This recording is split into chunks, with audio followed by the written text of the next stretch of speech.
ಎಲ್ಲರಿಗೂ ನಮಸ್ಕಾರ ಸ್ನೇಹಿತರೆ. Startup career academy Kannada YouTube ಚಾನಲ್ಗೆ ತಮಗೆಲ್ಲರಿಗೂ ಸ್ವಾಗತ. ಸ್ನೇಹಿತರೆ, ಇವತ್ತಿನ ಒಂದು ವಿಡಿಯೋದಲ್ಲಿ ಕಲ್ಯಾಣ ಕರ್ನಾಟಕ ವೃಂದದ ವಿವಿಧ ಹುದ್ದೆಗಳಿಗೆ 22 ಫೆಬ್ರವರಿ 2026ರಂದು ನಡೆಸಿರುವಂತಹ SDA ಆಗಿರ್ಬೋದು ಅಥವಾ ಇನ್ನಿತರ ಇಲಾಖೆಗಳ ಹುದ್ದೆಗಳ ಎಕ್ಸಾಮ್ಸ್ ಏನಿದ್ದಾವೆ ಅದಕ್ಕೆ ಸಂಬಂಧಪಟ್ಟಂತೆ ಒಂದು ಅಫಿಷಿಯಲ್ ಕೀ ಆನ್ಸರನ್ನು ಬಿಡುಗಡೆ ಮಾಡಲಾಗಿದೆ. ಅದಕ್ಕೆ ಸಂಬಂಧಪಟ್ಟಂತೆ ನಿಮಗೇನಾದರೂ ಡೌಟ್ಸ್ ಇದ್ದರೆ, ಏನಾದರೂ ಆಕ್ಷೇಪಣೆಗಳಿದ್ದರೆ ಏನು ಮಾಡಬೇಕು ಅನ್ನೋದನ್ನು ಈ ಒಂದು ನೋಟಿಫಿಕೇಷನ್ನಲ್ಲಿ ನೀಡಲಾಗಿದೆ.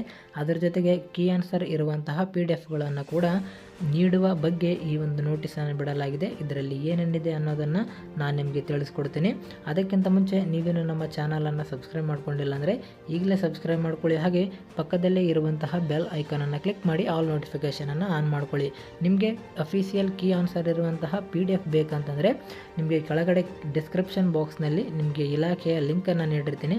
ಅಲ್ಲಿ ಹೋಗಿ ನೀವು ಆ ಒಂದು PDF-ಅನ್ನು ಡೌನ್ಲೋಡ್ ಮಾಡಿಕೊಂಡು ನಿಮ್ಮ ಕೀ ಆನ್ಸರನ್ನು ನೋಡ್ಕೋಬಹುದಾಗಿದೆ. ನೋಡಿ, ದಿನಾಂಕ 23/2/2026ರಂದು ಈ ಒಂದು ನೋಟಿಫಿಕೇಷನನ್ನು ಬಿಡಲಾಗಿದೆ.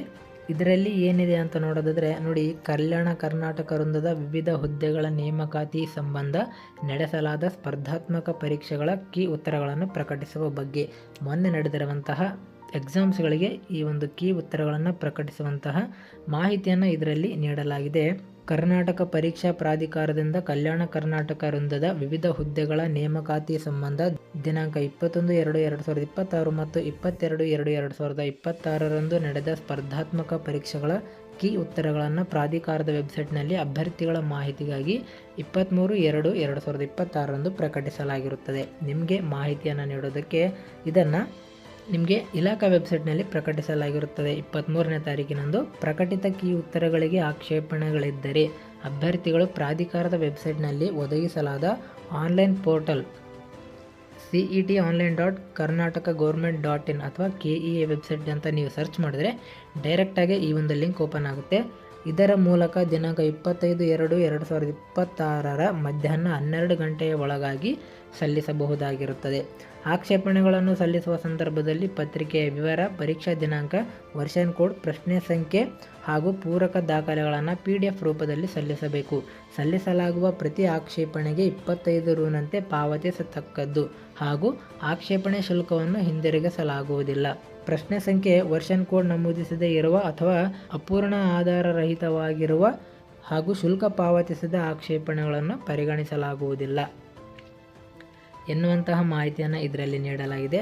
ಅಂದರೆ ನಿಮಗೆ ಕೀ ಆನ್ಸರನ್ನು ಏನು ಬಿಡಲಾಗಿದೆ ಅದಕ್ಕೆ ಸಂಬಂಧಪಟ್ಟಂತೆ ನಿಮಗೇನಾದರೂ ಆಕ್ಷೇಪಣೆಗಳಿದ್ದರೆ, ಇದರಲ್ಲಿ ತಪ್ಪಿದೆ ಅಂತ ನಿಮ್ಮ ಗಮನಕ್ಕೆ ಏನಾದರೂ ಬಂದರೆ ಅದಕ್ಕೆ ಸಂಬಂಧಪಟ್ಟಂತೆ ನೀವು ಅದಕ್ಕೆ ಬೇಕಾಗಿರುವಂತಹ ದಾಖಲೆಗಳನ್ನು ನಿಮ್ಮ ಪ್ರಶ್ನೆ ಸಂಖ್ಯೆ ಆಗಿರ್ಬೋದು, ಪ್ರಶ್ನೆ ಪತ್ರಿಕೆ ಆಗಿರ್ಬೋದು ಅಥವಾ ಆ ಒಂದು ವರ್ಷನ್ ಕೋಡ್ ಏನಿದೆ ಅದಕ್ಕೆ ಸಂಬಂಧಪಟ್ಟಂತೆ ಎಲ್ಲ ಮಾಹಿತಿಯನ್ನು ಕಲೆ ಹಾಕಿ ಇದರ ಜೊತೆಗೆ PDF ರೂಪದಲ್ಲಿ ಈ ಒಂದು ಆಕ್ಷೇಪಣೆಯ ಒಂದು ಮಾಹಿತಿಯನ್ನು ಅವರಿಗೆ ಸಲ್ಲಿಸಬೇಕಾಗಿ ಅಂತೇಳಿ ಇದರಲ್ಲಿ ಹೇಳಲಾಗಿದೆ.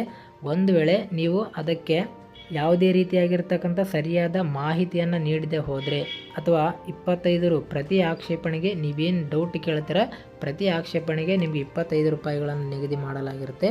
ಇದನ್ನು ಕಟ್ಟಿಲ್ಲ ಅಂತಂದರೆ ಅಥವಾ ಯಾವುದೇ ರೀತಿಯಾದಂಥ ಸರಿಯಾದಂತಹ ಮಾಹಿತಿಯನ್ನು ನೀಡಿಲ್ಲ ಅಂತಂದರೆ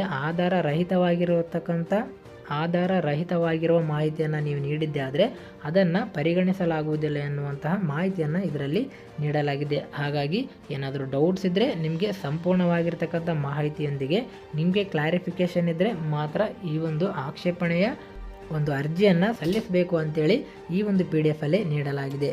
ವಿಷಯ ತಜ್ಞರ ಸಮಿತಿಯು ಪರಿಶೀಲಿಸಿ ತೀರ್ಮಾನಿಸುವ ಉತ್ತರಗಳು ಅಂತಿಮವಾಗಿರುತ್ತವೆ. ನೀವೇನು ಡೌಟ್ ಕೇಳಿ ಈ ಒಂದು ಅಪ್ಲಿಕೇಶನನ್ನು ಅವರಿಗೆ ಹಾಕಿರ್ತೀರ, ಅದಾದಮೇಲೆ ವಿಷಯ ತಜ್ಞರು ನಿಮ್ಮ ಒಂದು ಡೌಟನ್ನು ರೆಫರ್ ಮಾಡಿ ಅದನ್ನು ಪರಿಶೀಲಿಸಿ ಅದಕ್ಕೆ ಸಂಬಂಧಪಟ್ಟಂತೆ ಅವರು ಚೇಂಜ್ ಮಾಡೋ ಹಾಗಿದ್ರೆ ಮಾಡ್ತಾರೆ, ಇಲ್ಲಾಂದರೆ ಹಳೆಯ ಕೀ ಉತ್ತರಗಳ ಒಂದು ಅಂತಿಮ ತೀರ್ಮಾನ ಆದರೂ ಆಗಿರ್ಬೋದು. ಇದ್ರ ಮೇಲೆ ನಿಮಗೆ ಯಾವುದೇ ರೀತಿಯಾಗಿರ್ತಕ್ಕಂಥ ಬದಲಾವಣೆಯನ್ನು ಮಾಡೋದಕ್ಕೆ ಆಗೋದಿಲ್ಲ ಎನ್ನುವಂತಹ ಮಾಹಿತಿಯನ್ನು ಇದರಲ್ಲಿ ಸಂಪೂರ್ಣ ಮಾಹಿತಿಯೊಂದಿಗೆ ನಿಮಗೆ ನೀಡಿದ್ದಾರೆ. ಹಾಗಾಗಿ ಇದರಲ್ಲಿ ಏನಾದರೂ ಡೌಟ್ಸ್ ಇದ್ದರೆ ನೀವು ಕೆಳಗಡೆ ಇರುವಂತಹ ಲಿಂಕ್ ಮೂಲಕ ಒಂದು ಆಕ್ಷೇಪಣೆಯ ಲಿಂಕನ್ನು ನೀವು ಅವರಿಗೆ ಒದಗಿಸ್ಬೋದು ಅಂತೇಳಿ ಇದರಲ್ಲಿ ನೀಡಲಾಗಿದೆ. ಇದಕ್ಕೆ ಸಂಬಂಧಪಟ್ಟಂಥ PDF ಅನ್ನು ಇಲಾಖೆ ವೆಬ್ಸೈಟ್ನಲ್ಲಿ ನೀಡಿರ್ತಾರೆ. ನಾನು ನಿಮಗೆ ಡಿಸ್ಕ್ರಿಪ್ಷನ್ ಬಾಕ್ಸ್ನಲ್ಲಿ ಆ ಒಂದು ಲಿಂಕನ್ನು ನೀಡ್ತೀನಿ. ಅಲ್ಲಿ ಹೋಗಿ ನೀವು ಒಂದು PDF ಅನ್ನು ಡೌನ್ಲೋಡ್ ಮಾಡಿಕೊಂಡು ನಿಮ್ಮ ಕೀ ಉತ್ತರಗಳನ್ನು ನೋಡ್ಕೋಬಹುದಾಗಿದೆ. ಇದಿಷ್ಟು ಸ್ನೇಹಿತರೆ ಕೀ ಉತ್ತರಗಳಿಗೆ ಸಂಬಂಧಪಟ್ಟಂಥ ಮಾಹಿತಿ. ಮತ್ತೆ ಮುಂದಿನ ವಿಡಿಯೋದಲ್ಲಿ ಸಿಗ್ತೀನಿ ಸ್ನೇಹಿತರೆ. ಅಲ್ಲಿವರೆಗೂ ಎಲ್ಲರಿಗೂ ಧನ್ಯವಾದಗಳು.